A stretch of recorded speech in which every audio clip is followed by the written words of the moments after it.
Welcome back to all of you guys in another video of MS Biology. In this video lecture, I am not going to discuss any topic of CSIR NET examinations. Actually, I want to talk with you and discuss about the strategy for CSIR NET examinations. Most of the aspirant जो भी हैं उनके पास से ये queries आती है कि किस तरीके से प्रिपरेशन करें CSIR का, क्या टॉपिक को पढ़ाई करें, किस बुक को फॉलो करें, किस टॉपिक को छोड़ दें, राइट। सो ये बहुत सारे लोगों के पास से ये क्वेश्चन आए हैं और बहुत ही कन्फ्यूजन रहता है उनको कि क्या स्ट्रेटजी फॉलो किया जाए, किस तरीके से आप करके CSIR एग्ज़ाम्स को क्वालिफाई कर सकते हैं। तो आज की इस वीडियो में बेसिकली हम लोग उसी चीज़ पे बात करेंगे कि क्या पॉसिबल एक स्ट्रेटजी हो सकती है जिससे हम करके ऐसे हम फॉलो करके अपने प्रिपरेशंस के लेवल को इन्हांस कर सकते हैं और सक्सेस या क्वालिफाई होने की पॉसिबिलिटी को और परसेंटेज को इंक्रीज कर सकते हैं। Okay, so basically hope so कि आप सब लोगों को ये पता होगा कि हाँ CSIR का सिलेबस क्या है, कितने इसमें यूनिट्स हैं और कितना बड़ा ये सिलेबस है, राइट। तो जैसा कि सब लोग आप लोग जानते ही हैं कि CSIR का सिलेबस बहुत ही ज़्यादा ह्यूज है। 30 यूनिट्स उसमें दिए गए हैं और एक यूनिट को फिनिश करने में बहुत ज़्यादा टाइम लग जाता है। ओके, और बेसिकली प्रॉब्लम क्या आती है कि कोई भी जितने भी स्टूडेंट होते हैं वो सभी एक फील्ड से नहीं होते हैं। किसी का MSc जूलॉजी से है, किसी का बॉटनी से है, किसी का बायोकेमिस्ट्री से है, किसी का बायोटेक से है, किसी का माइक्रोबायोलॉजी से है, राइट।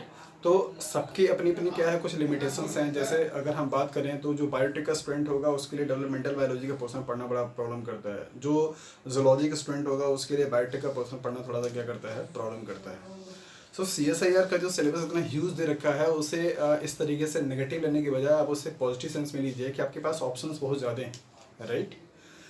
13 यूनिट को 6 मंथ के विदिन में पढ़ करके पूरे टॉपिक को समझना और उसे एट ए टाइम माइंड में रखना और उस पर क्वेश्चंस को सॉल्व करना, ये बहुत ही टिपिकल टास्क हो जाता है। बहुत ज़्यादा पैनिक आपके दिमाग में क्या होता है कि जब आप सेल बायोलॉजी पढ़ रहे होते हैं तो फिर आपका बायोकेमिस्ट्री भूल जाता है, बायोकेमिस्ट्री प्रिपरेशन करना शुरू करते हैं तो फिर मॉलिक्यूलर बायोलॉजी भूल जाता है, राइट। ये चीज़ें नॉर्मली सबके साथ में होती हैं।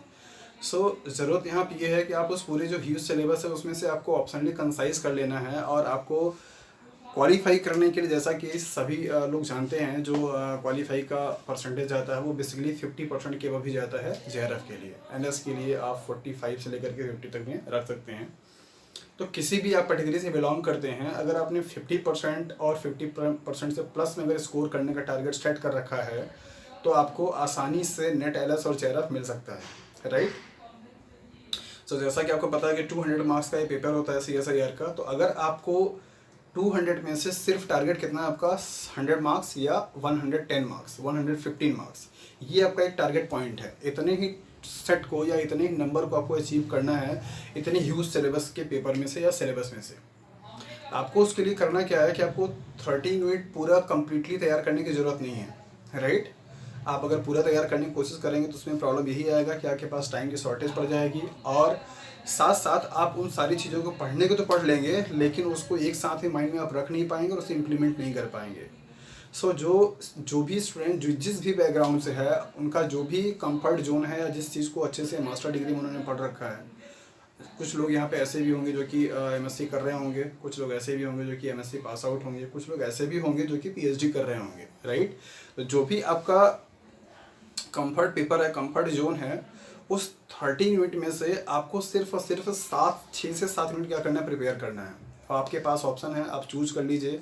आपको जो भी पेपर आपके लिए कंफर्ट लगता है आप उसमें से 6 to 7 यूनिट को सेलेक्ट कर लीजिए और उन्हीं 6 to 7 यूनिट को ही अच्छे तरीके से आपको प्रिपेयर करना है। अब पार्ट सी की अगर हम लोग बात करते हैं, पेपर में 3 पार्ट होते हैं, part A, part B, part C, जो कि सबसे टिपिकल होता है आपका पार्ट C सेक्शन। टिपिकल इसलिए है क्योंकि उसमें सारे जो क्वेश्चंस आते हैं वो अप्लाइड बेस आते हैं और उसमें मल्टीपल ऑप्शंस आपको दिए हुए होते हैं। वहाँ पे गलत होने के चांसेस क्या होते हैं, ज़्यादा होते हैं। लेकिन अगर आप यकीन कीजिए तो सबसे ज़्यादा जो स्कोरिंग सेक्शन है वो क्या है, आपका पार्ट C बन सकता है आपके लिए और आपके लिए बहुत ईजी हो सकता है। कैसे? 75 क्वेश्चंस आपको उसमें से दिया हुआ होता है और आपको सिर्फ करना कितना होता है, 25 क्वेश्चंस, राइट। और उस 25 क्वेश्चंस में से जिसके 16, 17, 18 क्वेश्चंस अगर सही हो जाते हैं सो वो सिक्योर कर लेता है, एकदम सेफ जोन में होता है अपने आप को JRF की कैटेगरी में। आप इमेजिन कीजिए कि 70 आउट ऑफ 75 क्वेश्चंस में से आपको अटेम्प्ट कितने करने हैं, 15, 16, 17 क्वेश्चंस। क्या इतना ही पॉसिबल नहीं है? अगर रियली में इतना पॉसिबल अगर नहीं है तो फिर मेरे ख्याल से आपको तैयारी करने की ज़रूरत नहीं है, आप छोड़ दिए तैयारी करना, अगर आप 75 क्वेश्चंस में से 15 क्वेश्चंस रखने का भी अगर आपके पास पोटेंसी अगर नहीं है तो फिर आई थिंक आपको लिफ्ट कर देना चाहिए, क्विट कर देना चाहिए, कोई फ़ायदा नहीं तैयारी करने का। और अगर है तो फिर डेफिनेटली आपको इस स्ट्रेटजी के साथ में करना चाहिए, राइट। सो 75 क्वेश्चंस में से आपका जो टारगेट है वो बेसिकली कितना है, 15 क्वेश्चंस। अगर आप 15 क्वेश्चंस भी करेक्ट कर देते हैं, अटेंड कर देते हैं, तो भी आपको कोई प्रॉब्लम नहीं है। और अगर आप 15 से प्लस में जितना चले जाते हैं, याद रखिए ज़्यादा क्वेश्चंस अटेम्प्ट करने से फ़र्क नहीं पड़ता, ज़्यादा सही करने से फ़र्क पड़ता है। आपको अगर 75 क्वेश्चंस में से ढूंढ के अगर आपको 17 ही क्वेश्चंस अगर आपको मिल पाते हैं ऐसे जो कि कॉन्फिडेंस में हैं आप, तो आप सिर्फ 17 क्वेश्चंस को ही आप अटेंड कीजिए, उसे 20 या 20 प्लस में करने की कोशिश मत कीजिए। बताने के लिए अच्छा होता है कि मैंने पार्ट सी में 22 क्वेश्चन अटेंड किए हैं, लेकिन जब उस 22 में से 7 क्वेश्चन गलत हो जाते हैं तो फिर बड़ा परेशानी हो जाती है, राइट। तो उससे फ़र्क नहीं पड़ता कि आपने कितने क्वेश्चंस किए थे, आप ये फ़र्क पड़ता है कि आपने कितने सही किए हुए हैं। आप कम क्वेश्चंस को ही करिए, लेकिन अगर आप उसको सही करते हैं तो ये ज़्यादा बेनिफिट है आपके लिए। 13 से लेकर के 13 क्वेश्चन से लेकर के प्लस में जितना भी क्वेश्चंस आप कर लेते हैं, आपके JRF होने की जो रेट है वो इंक्रीज ही होती है और सिक्योर होती जाती है। आपके पास टारगेट सिर्फ कितने का है, that is 16 to 17 question from part C out of 75 question, right. Part B की अगर हम लोग बात करें तो यहाँ पे आपको 50 क्वेश्चन दिए जाते हैं और उसमें से आपको अटेम्प्ट करना होता है 35। उस 35 में से जिस किसी भी स्टूडेंट ने स्कोर 20, 22, 23, 24 क्वेश्चन अगर अटेम्प्ट कर लिया तो उसका आसानी से JRF क्या है, सिक्योर है। अब आप ये सोचिए कि आपको 50 क्वेश्चन में से 22 प्लस में आपको सिर्फ क्वेश्चन क्या करने, अटेम्प्ट करने हैं, राइट। तो इतना तो आसानी से आप कर सकते हैं। आपको 30 मिनट का सिलेबस दे रखा है, उसमें से आपको सिर्फ 7 मिनट तैयार करना है और उन 7 मिनट की तैयारी के बेसिस पे आप बड़े आसानी से उस 50 क्वेश्चंस में से 20, 22, 25 क्वेश्चंस बहुत अच्छे से सॉल्व कर सकते हैं। याद रखिए कि पार्ट बी का जो क्वेश्चन होता है वो टोटली मेमोरी बेस्ड होता है, यहाँ पे गलत होने के चांसेस बहुत ज़्यादा होते हैं। आप एक बार पार्ट सी में क्वेश्चंस करके स्कोर कर सकते हैं, बट पार्ट बी में स्कोर करना बहुत टिपिकल होता है, क्योंकि वहाँ पे अगर आपको याद है तो फिर ठीक है, नहीं याद है तो आप कुछ भी नहीं कर सकते हैं। तो आपको थोड़ा सा अपनी मेमोरी पावर भी इन्हांस करनी पड़ेगी, राइट। सो 15 से 16 क्वेश्चन आपको पार्ट सी में अटेंड करने हैं, 20 से 22 क्वेश्चन आपको पार्ट बी में अटेंड करने हैं, सही। और अब आते हैं पार्ट ए में। चूँकि बायोलॉजिकल बैकग्राउंड होने की वजह से मैथमेटिकल पोर्शन वीक होता है, ये अप्रिशिएट किया जा सकता है, सब किसी के साथ में प्रॉब्लम ये होता है। पार्ट ए में आपका एप्टीट्यूड से क्वेश्चंस आते हैं, फिजिक्स, केमिस्ट्री, बायोलॉजी जो भी है सब मिला जुला करके आपको मैथमेटिक्स दे दिया जाता है।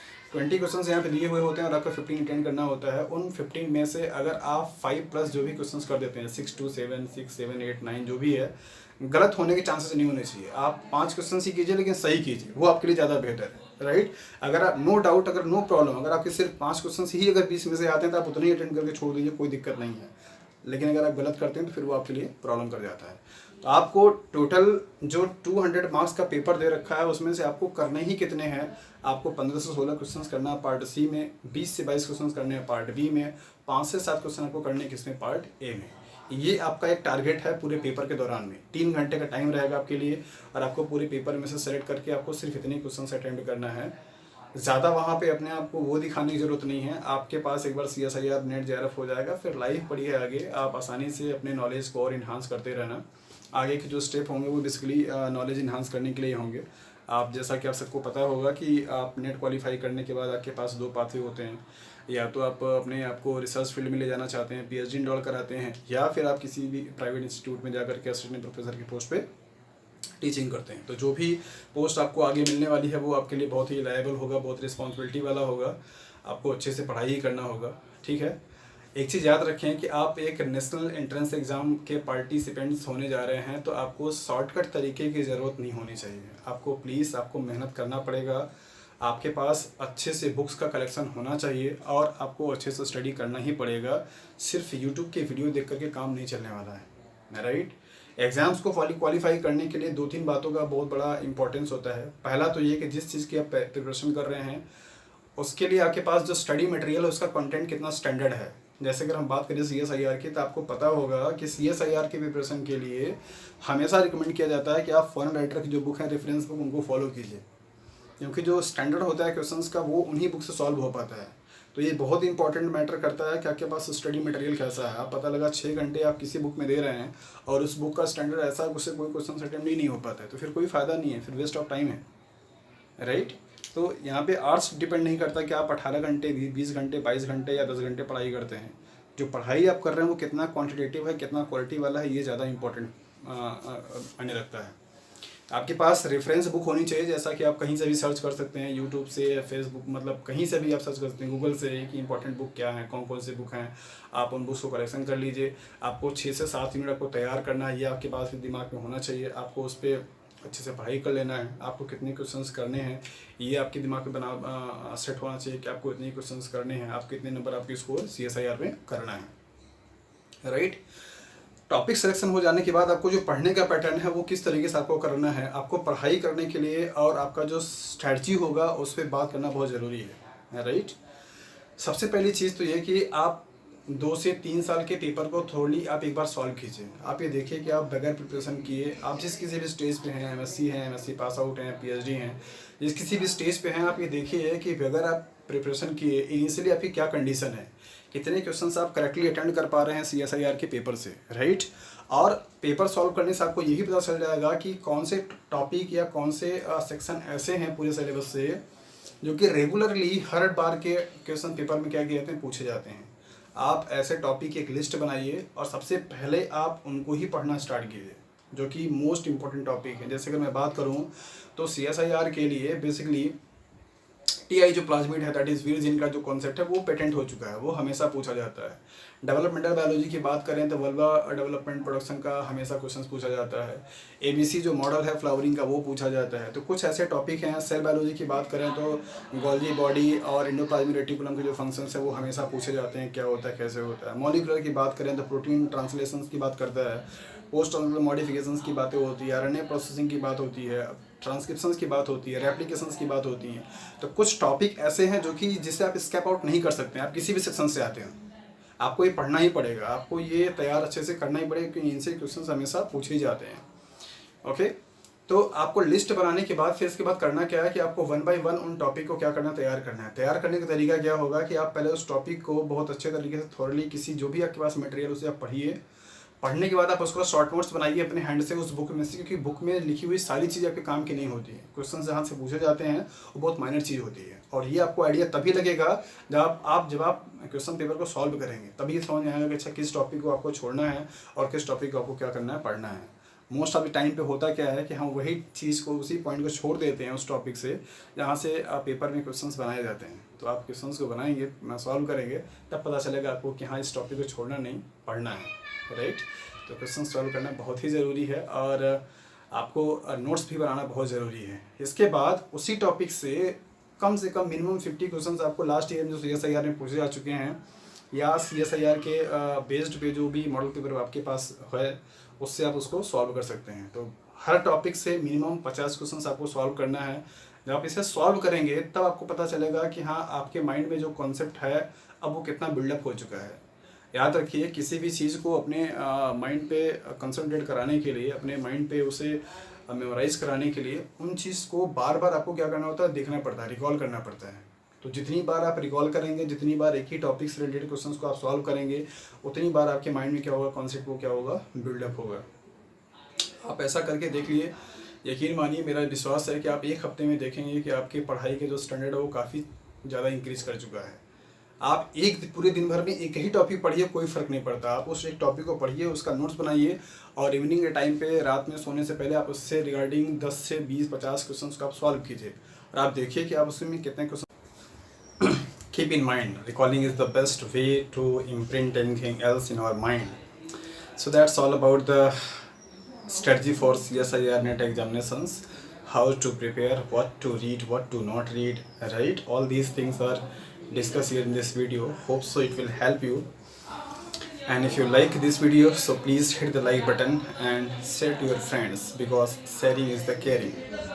Thanks for watching this video.